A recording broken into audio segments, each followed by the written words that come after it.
Welcome to strong dictation. Dictation 5 second बाद शुरू होगा। Ready start. देश में कोरोना संक्रमितों के ठीक होने की बढ़ती दर राहत देने वाली है। जाहिर है ज़्यादातर लोग जिनमें संक्रमण ने घातक रूप नहीं लिया वे स्वस्थ होकर घर लौट रहे हैं। ताज़ा आंकड़ा बता रहा है कि एक दिन में करीब 60,000 मरीज ठीक हुए हैं और सुधार की दर 72% तक आ गई है। लेकिन संक्रमितों की संख्या का बढ़ना अब भी जारी है, जो कि चिंता का विषय है। कई राज्यों में तो कोरोना संक्रमण भयावह रूप ले चुका है और मरीजों की बढ़ती संख्या इसकी पुष्टि कर रही है। उत्तर प्रदेश में एक पखवाड़े में सरकार के 2 मंत्रियों चेतन चौहान और कमला रानी वरुण की कोरोना से मौत हो गई। प्रदेश के कई और मंत्री भी कोरोना की चपेट में आ चुके हैं, पर समय रहते पता चल जाने और उचित चिकित्सा मिल जाने से ठीक हो गए। हालांकि यह बात हैरानी पैदा करती है कि जो लोग कड़ी सुरक्षा और बचाव में रह रहे हैं वे आखिर संक्रमित कैसे हो जा रहे हैं, जबकि इन दिनों आमजन से जनप्रतिनिधियों की तरह की मुलाकातों का सिलसिला तो बंद ही है। वैसे जिस तरह की खबरें और आंकड़े आ रहे हैं उससे तो लगता है कि उत्तर प्रदेश में हालात अच्छे नहीं हैं और दूसरे राज्यों की तरह यहाँ भी संक्रमण जोरों पर है। लखनऊ में अब तक करीब 7,000 संक्रमित पाए जा चुके हैं। ऐसे में प्रदेश के दूसरे जिलों में क्या स्थिति होगी, इसका अनुमान सहज ही लगाया जा सकता है। भारत में कोरोना संक्रमितों का आंकड़ा 26 लाख को पार कर गया है। हर दूसरे दिन 1.25 लाख इसमें जुड़ते जा रहे हैं।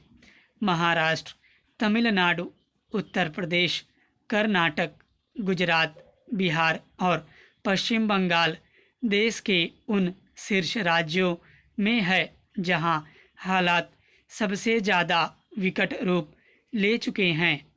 हालांकि उत्तर प्रदेश की आबादी इन राज्यों के मुकाबले सबसे ज़्यादा है, लेकिन उस अनुपात में चिकित्सा सुविधाएं पर्याप्त नहीं हैं।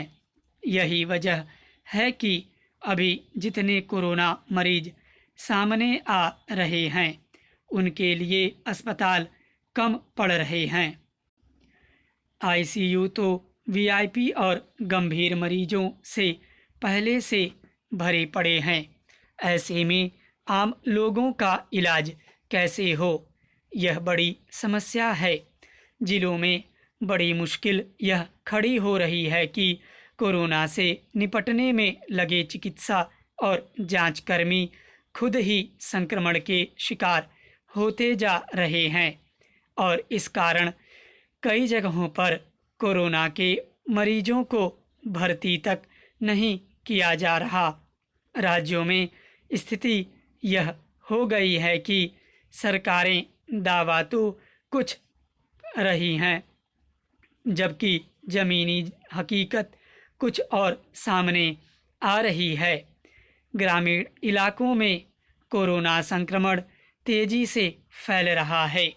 ग्रामीण आबादी का अधिसंख्य हिस्सा घोर आर्थिक संकट में है और वह इलाज के लिए अपने इलाके के जिला अस्पताल तक भी नहीं पहुंच पा रहा। सरकारी तंत्र इतना मजबूत है नहीं कि गांव-गांव जाकर लोगों की कोरोना जांच कर सके। कोरोना से निपटने के लिए सारी उम्मीदें इसके विपरीत होने वाले टीके पर ही हैं। भारत में 3 टीकों पर तेजी से काम चल रहा है। एक टीका कोवैक्सीन, जिसे ICMR और भारत बायोटेक ने मिलकर तैयार किया है, मानव पर पहले चरण के परीक्षण में खरा उतरा है। इसी तरह पुणे स्थित सीरम इंस्टीट्यूट ऑफ इंडिया ने भी ऑक्सफोर्ड में तैयार टीके का मानव परीक्षण शुरू कर दिया है। कुछ दिन पहले रूस ने कोरोना से बचाव के लिए दुनिया का पहला टीका बना लेने का दावा किया और अब ऐसा ही दावा चीन की तरफ से आया है। टीके आएंगे तब आएंगे, लेकिन तब तक भारत के राज्यों में हालात कैसे काबू में आए, यह बड़ी चुनौती सामने है। स्टॉप।